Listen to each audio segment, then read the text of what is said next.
Le choc. Le 24 février 2022, la Russie envahit l'Ukraine. Le 7 octobre 2023, le Hamas attaque Israël et enclenche un nouveau cycle de conflits au Moyen-Orient. Taïwan subit la pression quasi quotidienne de la Chine continentale. La Finlande se prépare à un affrontement direct avec la Russie. La guerre se rapproche. Les entreprises doivent-elles prendre ce risque au sérieux ? Et quelles modifications stratégiques cette nouvelle donne guerrière introduit dans le raisonnement de nos dirigeants ? Bienvenue dans Choc et Stratégie, une série conçue par Kea et par la FMES, Fondation méditerranéenne des études stratégiques.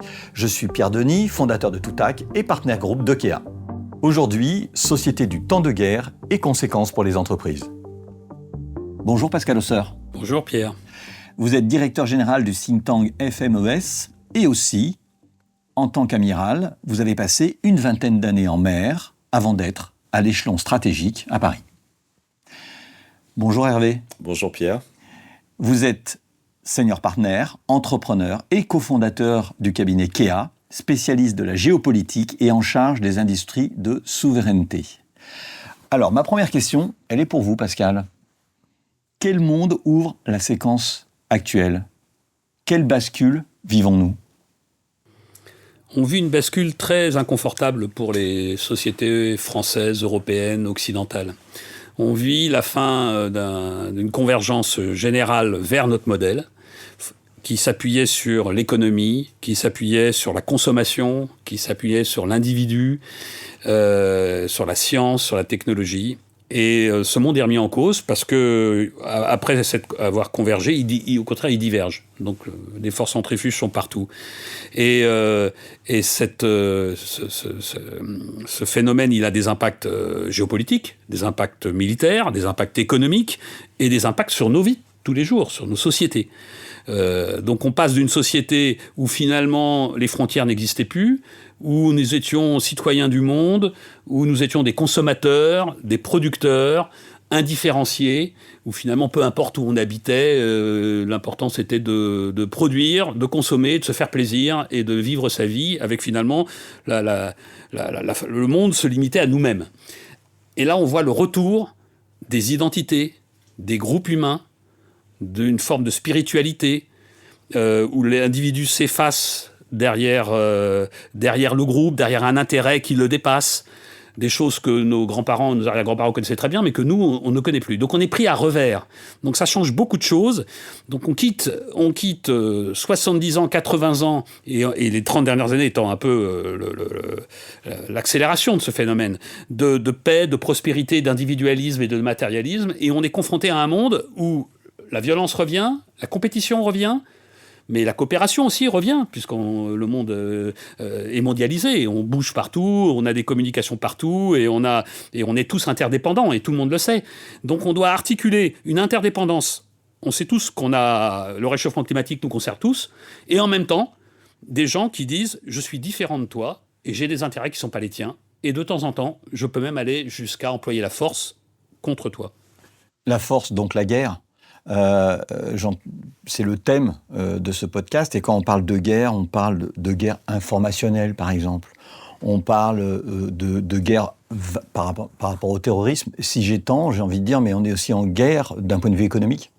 Oui, alors, et c'est pour ça que tous les pays que vous avez cités sont intéressants. On aurait pu rajouter la Corée du Sud, par exemple. Des pays de culture occidentale, même s'ils sont quelquefois partout dans le monde, qui sont marqués par ce que je viens de dire, qui vivent dans des sociétés qui nous ressemblent totalement, et qui voient, le retour de la guerre, le retour de la confrontation, de la menace de la force physique, de la brutalité, des missiles. Pensez aux jeunes ingénieurs ou aux jeunes couples de Mariupol, qui préparaient leurs vacances de Pâques en Autriche avant que les premiers missiles et les premières bombes tombent et détruisent complètement la ville. Donc c'était des gens comme nous.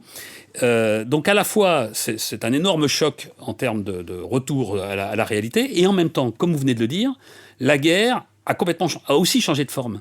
Donc il y a les missiles, il y a les bombes, il y a les drones, mais il y a aussi la guerre informationnelle, il y a aussi la guerre cyber, il y a aussi la guerre économique, il y a aussi d'autres moyens d'assujettir votre adversaire, parce que nous sommes l'adversaire de beaucoup de gens, par des moyens qui ne sont pas des moyens militaires, mais qui touchent notre vie au quotidien.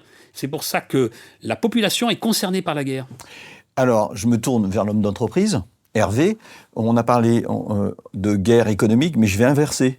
Est-ce qu'on est déjà dans une économie de guerre ? Alors, l'économie de guerre, c'est une économie où l'État prend les commandes. En 1914, l'État nationalise, l'État prend les commandes au sens strict pour les entreprises, fixe les prix. En 1942, Roosevelt crée un Gosplan qui marche, c'est-à-dire une organisation qui prend le contrôle total de l'économie. Donc, il faut bien choisir les mots, on n'est absolument pas en économie de guerre. Par contre, on se doit de préparer la guerre. Et j'aime bien l'expression du général Burkhardt, qui est de dire comment, effectivement, on gagne la guerre avant la guerre. C'est-à-dire comment nos économies se préparent avec des changements, des inflexions notables pour s'adapter à ce climat entre guerre et paix. Et donc, si on doit se préparer, l'économie, est-ce que vous avez quelques éléments sur lesquels on doit déjà se préparer ? Alors, il y a des points très concrets. J'en citerai. Le premier, c'est comment on se prépare sur la souveraineté et la sécurité des maillons critiques de l'économie.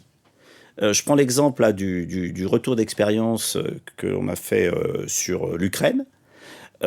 C'est incroyable parce que le 24 février, les banques n'ont pas fermé. Il n'y a pas eu de bankrupt, de panique. Non.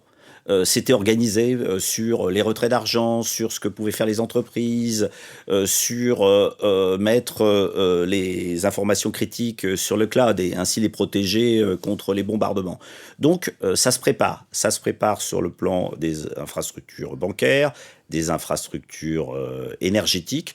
Donc, on a besoin de travailler ça. Ça, c'est un premier point, on va dire, concret sur les infrastructures. Mais sur un autre côté très différent, on a besoin de faire évoluer nos normes. Par exemple, nos normes ESG, historiquement, elles ne permettaient pas de financer les armements. Donc, si on ne finance pas les armements, on va se retrouver en très grande difficulté. Donc, il y a un très gros travail en ce moment, et je pense que le chemin est ouvert, d'ouvrir les critères ESG pour que les banques puissent financer les armements. Alors, pas n'importe quoi, pas n'importe quel pays, pas n'importe quel type d'arme, mais on a besoin de faire ça. De la même manière, la neutralité technologique sur l'énergie. Qu'est-ce que ça veut dire, neutralité ? Neutralité, et je pense que là, on voit que finalement, ce tandem franco-allemand recommence à fonctionner sous la contrainte. C'est que pour la première fois, les Allemands reconnaissent qu'il y a besoin de neutralité technologique, autrement dit que le nucléaire apporte autant demain la décarbonation que l'éolien ou le solaire. Donc on a besoin aussi de faire évoluer nos normes, donc les référentiels sur lesquels les citoyens s'étaient mis d'accord, mais finalement on doit faire évoluer. Donc c'est des nouveaux consensus à fabriquer. Je vais rebondir toujours un peu sur la guerre, parce que quand je vous entends, je dis à la fois on est en train de basculer, mais les choses sont peut-être plus grises qu'avant. C'est comme si on était à la fois en guerre et en paix. Oui, Pascal. Je suis tout à fait d'accord avec ce que dit Hervé. On n'est pas en économie de guerre parce que ça voudrait dire qu'on passe de l'économie de paix à l'économie de guerre. Or, la notion de paix et de guerre ne correspond plus à la réalité du monde tel qu'il est. Aujourd'hui, nous sommes à la fois en paix et en guerre. Le chef d'état-major des armées dit qu'on est à la fois en compétition, en contestation et en confrontation, au même endroit, avec les mêmes personnes. Ça varie, ça peut varier très rapidement. Donc vous faites du commerce avec les gens, vous dialoguez pour la régulation de la criminalité, et en même temps, de temps en temps, vous vous tirez des missiles dessus.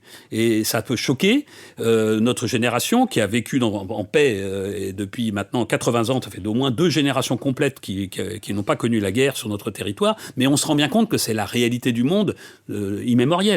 Donc oui, l'économie de guerre n'aurait pas de sens, puisqu'il y a une économie qui continue à tourner. Comme l'a dit Hervé, les gens vivent en Ukraine, et une vie, entre guillemets, presque normale, et en même temps, ils font la guerre. Et ça, c'est quelque chose qu'on avait totalement oublié et qu'il va falloir réapprendre.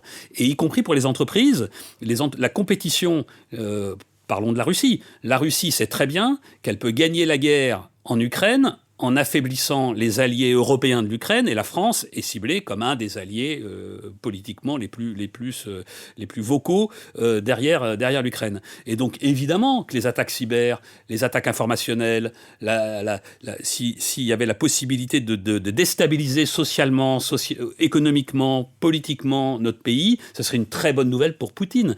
Et on peut être sûr qu'il ne se gêne pas pour le faire. Alors je poursuis peut-être un peu la métaphore temps de paix, temps de guerre, et je pense à deux pays, la Finlande et la Suède, qui ont rejoint l'OTAN récemment, ce qui est une conséquence assez curieuse d'ailleurs de cette guerre en Ukraine, certainement pas prévue au départ par Poutine, mais ça veut dire que si on se mettait à la place de la Finlande ou de la Suède, comment elle se prépare finalement ? Et est-ce qu'on peut en tirer des enseignements pour nous en Europe ? Ces gens sont au contact de la guerre. Comment ils se préparent ? Qu'est-ce que ça a de spécifique ? C'est un excellent exemple qu'on pourrait d'ailleurs élargir une fois encore à Taïwan, à la Corée, et l'Ukraine illustre parfaitement bien les choses, Israël aussi. Donc tout ça, c'est des pays d'une certaine façon qui vivent comme nous, c'est-à-dire dans le confort, dans la prospérité, c'était des sociétés libérales très ouvertes, et en même temps qui doivent se protéger. Avec une protection militaire très directe, alors là on parle de pays qui ont, notamment la Finlande, qui a une très longue frontière avec la Russie, donc il y a une question bête d'envahissement du territoire, ce qui n'est pas tout à fait le cas de la France, mais donc une préparation militaire avec des gens qui s'attendent, qui se préparent à se battre pour tenir le plus possible leur pays, et en même temps une préparation sociétale, le retour à la violence, sociétale d'abord du temps de paix.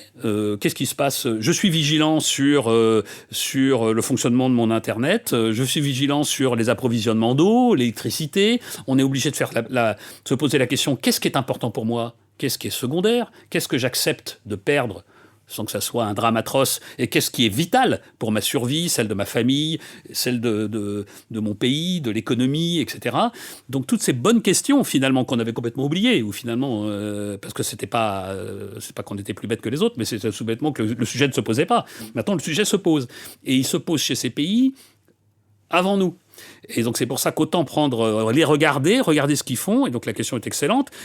Ils sont en train de revoir totalement leur mode de fonctionnement pour pouvoir, dès maintenant, être moins vulnérables aux attaques. Alors on appelle ça dans le jargon militaire non cinétique, c'est-à-dire ce qui n'est pas des bombes et des missiles et des drones, mais qui existent déjà dans leur pays. Et au cas où, s'il y avait des attaques cinétiques, qu'est-ce qu'on ferait pour, si possible, limiter au maximum leurs impacts et puis rebondir, être capable d'encaisser en quelque sorte le coup.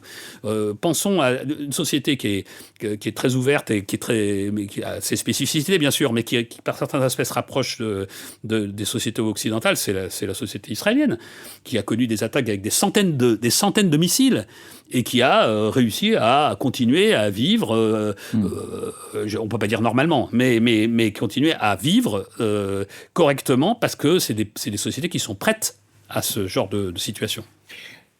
Ce que j'entends là, c'est qu'il y a donc un cadre d'adaptation stratégique et puis aussi humain. Chacun doit s'adapter. Les Suédois, les Finlandais doivent réfléchir à leur niveau et au niveau stratégique. Si je me tourne vers vous, Hervé, j'ai envie de vous demander de vous mettre à la place d'un directeur stratégique d'une grande entreprise. Qu'est-ce qu'il faut qu'il change si on considère que le cadre est bouleversé ? Alors, il y a je pense, des bonnes et mauvaises nouvelles, en fait, ou des nouvelles décisions à prendre. Bon, la première, c'est que le coût, il y a quand même un coût supplémentaire qui va être engendré par cette adaptation. C'est ce que j'appelle la license to do business. Voilà, il y a des choses qu'il faut bouger. Deux exemples. Comment on se muscle en termes de cybersécurité. Je pense qu'il y a plein d'exemples tous les matins de grandes entreprises qui sont attaquées, soit par des délits de service, soit par vraiment des attaques avec des malwares sur les systèmes d'information. Donc il faut investir sur la cybersécurité. Il faut aussi accepter, et ça pour les directeurs financiers, c'est pas évident de constituer des stocks de sécurité, parce que les supply chains peuvent être mises à mal. On prend l'exemple de Taïwan. Les banques et les entreprises se sont mis d'accord, effectivement, pour adapter effectivement les ratios financiers, parce qu'on est obligé d'avoir des stocks de sécurité, de doubler les sources de sourcing, etc. Donc, certains coûts vont augmenter. Et donc, effectivement, il va falloir mettre en place, en face, des gains de productivité, soit par l'accélération de l'intelligence artificielle, soit, effectivement, par la capacité à réduire certaines normes administratives qui coûtent et qui rapportent pas assez. Donc ça, c'est le premier point. Mais à l'inverse, il y a certains choix stratégiques qu'il faut maintenir. Par exemple, il y a une tendance aujourd'hui à se dire on va baisser le rythme sur la neutralité carbone. Mais la neutralité carbone, ça améliore la souveraineté. Si on utilise moins de pétrole, moins de gaz, plus d'énergie nouvelle, si on réduit notre consommation d'énergie, eh bien, on améliore effectivement notre résilience. Donc, effectivement, faisons attention aussi à pas faire des effets de bascule sur le choix stratégique. Souveraineté et neutralité carbone vont ensemble. Donc là encore, on est dans, c'est pas comme guerre et paix, mais on doit finalement concilier des choses que lorsqu'on comprend pas bien le cadre, on mettrait comme irréconciliables. Mais j'aurais voulu revenir sur l'état d'esprit finalement. Est-ce qu'un dirigeant d'entreprise ou un stratège d'entreprise, il doit changer son état d'esprit? Son mindset doit-il changer? Alors, le mindset, c'est être capable de revoir son référentiel stratégique. Le référentiel stratégique, on va dire, des 20 dernières années, autour, effectivement, du recentrage d'activité, d'une chaîne de valeur mondiale et du recentrage sur l'économie de la connaissance en termes de compétences, ça ne va pas tenir le choc. Ça va pas tenir le choc. Donc, il faut faire un travail aussi de revisiter le référentiel stratégique de l'entreprise et donc de se remettre en cause. Et finalement, le premier élément, je dirais, c'est l'agilité. Et ça, les entreprises sont assez fortes là-dessus. Le capitalisme est finalement extrêmement plastique. Par contre, la remise en cause des fondamentaux stratégiques, ça, c'est plus dur. Et il y a beaucoup de travail à faire. Pascal, remise en cause des fondamentaux stratégiques. Si on parle nation, si on parle pays, qu'est-ce qu'il faudrait faire pour se préparer mieux à ce qu'on vient de décrire et ce changement et cette bascule? D'abord, je voudrais rebondir sur ce que vient de dire Hervé, parce que je me retrouve assez bien d'un point de vue d'un ancien militaire, en tout cas, sur ce qu'il vient de dire. Aujourd'hui, les armées redécouvrent la nécessité de la masse, de la résilience, de la robustesse, les systèmes d'armes très sophistiqués, mais très chers. Ça marche pas dans une guerre. C'est bien pour maintenir un savoir-faire entre deux guerres, mais quand la guerre revient, ça suffit pas.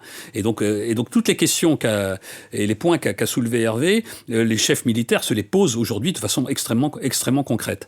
Pour la partie du mindset des dirigeants, c'est un peu différent parce que quand on est dans une période de paix, pour le coup, militaire, où les engagements militaires, et la France en a fait beaucoup, étaient quand même des engagements plutôt du fort au faible. Donc, ça ne veut pas dire pour autant que les gens qui sont sur le terrain ne risquent pas leur vie, mais ça veut dire que les problématiques qui se posent ne sont pas les mêmes que lorsqu'on est face à des grandes puissances militaires comme celles qui, aujourd'hui, nous ont désignés comme leurs adversaires, voire leurs ennemis. Eh bien, les chefs du temps de paix, entre guillemets, je parle des chefs militaires, sont pas tout à fait les mêmes que les chefs du temps de guerre. Parce que en temps de guerre, on doit vivre des ruptures fondamentales, des enjeux considérables, on doit faire des choix absolument draconiens, sous des énormes pressions, parce que là, c'est la vie des gens, la vie des pays qui sont en jeu. Donc là, il y a un changement de mindset assez fondamental.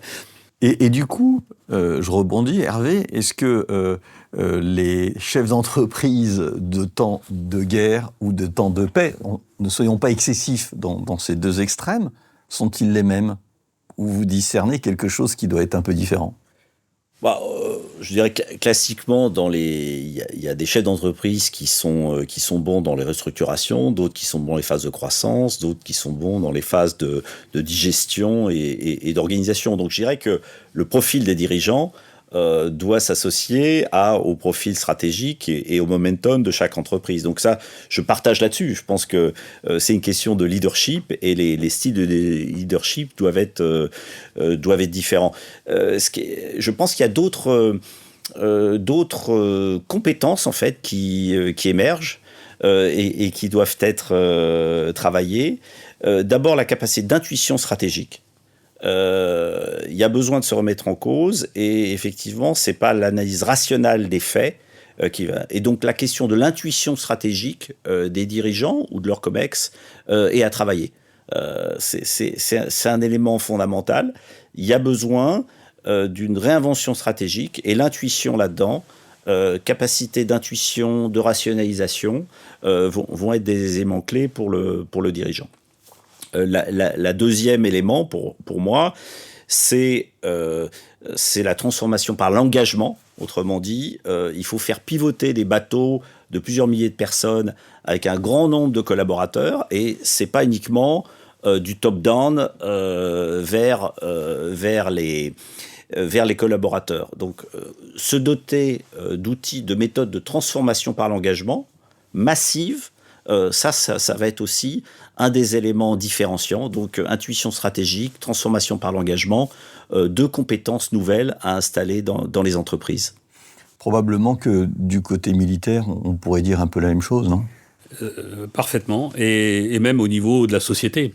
Pour revenir à la question, qu'est-ce qu'on doit faire dans notre société pour se préparer à ce nouvel environnement et à ces nouveaux scénarios et cette réalité en fait, qui change quotidiennement. Déjà aujourd'hui, d'une certaine façon, nous sommes en guerre. Des gens nous essayent de nous détruire, en tout cas de prendre un ascendant sur la communauté que nous formons.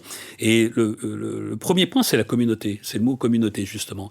Dans un monde indifférencié, ouvert, où nous étions une fois encore, des citoyens du monde, des consommateurs, des producteurs. Finalement, nous pouvons aller en Australie, en Afrique ou n'importe où, finalement, librement.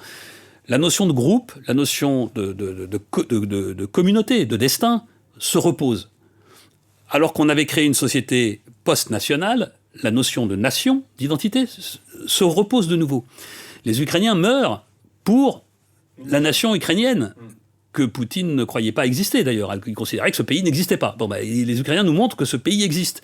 Mais c'est finalement chaque Ukrainien qui fait ce travail individuel.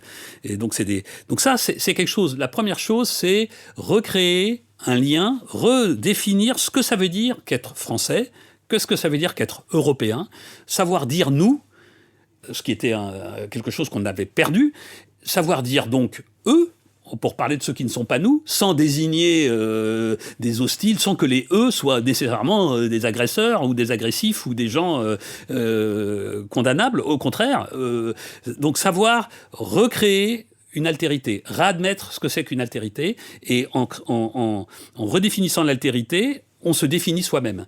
Et c'est pour ça que la notion d'avant, d'arrière, dans les guerres, n'a plus vraiment de sens. Et qu'aujourd'hui, les Ukrainiens se battent, les gens qui sont sur le front se battent parce que quotidiennement, il y a des jeunes étudiants à Kiev qui...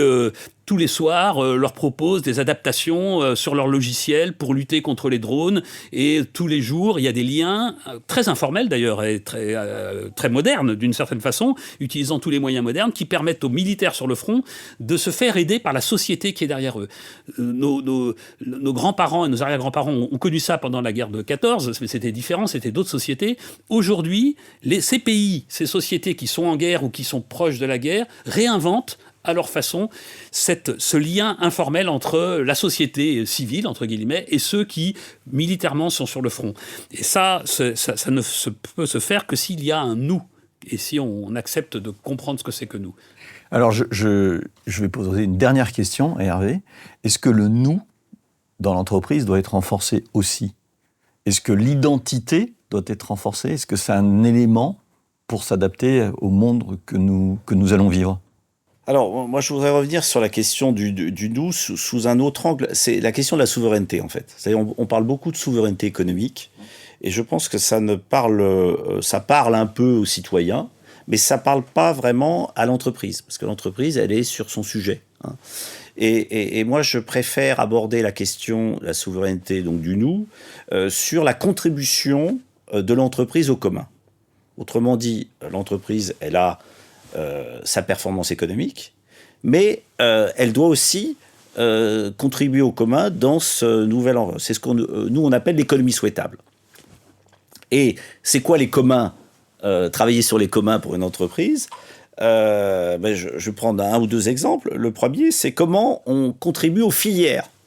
On a besoin, si on veut être plus fort économiquement, de travailler sur le renforcement des filières économiques. Alors c'est vrai par exemple sur la filière défense. Hein. On a des grands donneurs d'ordre et on a plein de PME. Hein, mais comment tout ça va se mettre en cadence et fonctionner alors qu'on a des PME très petites qui sont duales, qui sont multimétiers. Donc il y a un travail à faire, il y a de l'énergie à investir sur la constitution des filières. Donc ça, c'est un premier point. L'autre point qui parle du nous et de l'engagement, c'est comment effectivement on permet aux collaborateurs de s'engager dans la réserve. Les Finlandais, je crois, ont 9 000... On parle de la réserve, Hervé, c'est la réserve... La réserve opérationnelle militaire, c'est-à-dire la capacité, pour un temps donné, à se préparer. Les Finlandais ont 9 000 soldats et 900 000 réservistes. Hein. Nous, je crois qu'on a 30 000 peut-être réservistes, par rapport à un pays qui est 10 fois plus gros. Et être dans la réserve, ça permet effectivement de déployer de nouveaux savoir-faire pour les collaborateurs, de renforcer la motivation. Donc, je pense qu'effectivement, travailler le concept de souveraineté doit être plus concret, et pour moi, c'est la contribution au commun, tout en respectant effectivement la performance économique, et c'est possible. Merci. Pascal, vous voulez ajouter quelque chose? Oui, je pense que derrière tout ce qu'on a dit, il y a une réalité qui sort, c'est que nous sommes confrontés à un défi intellectuel. Cette rupture générale, qui ne concerne pas que la France, concerne l'Europe, concerne le monde, qui est dans tous les domaines, qu'ils soient géopolitiques, économiques, sociétaux, environnementaux, nous pose une vraie question de compréhension du monde. Or, Marc Bloch l'avait écrit juste après la défaite de 40, un grand écrivain, un grand intellectuel français, qui en plus était un militaire, a écrit « L'étrange défaite ». Comment la France a-t-elle pu perdre aussi vite, aussi brutalement, une guerre sans aucune raison objective?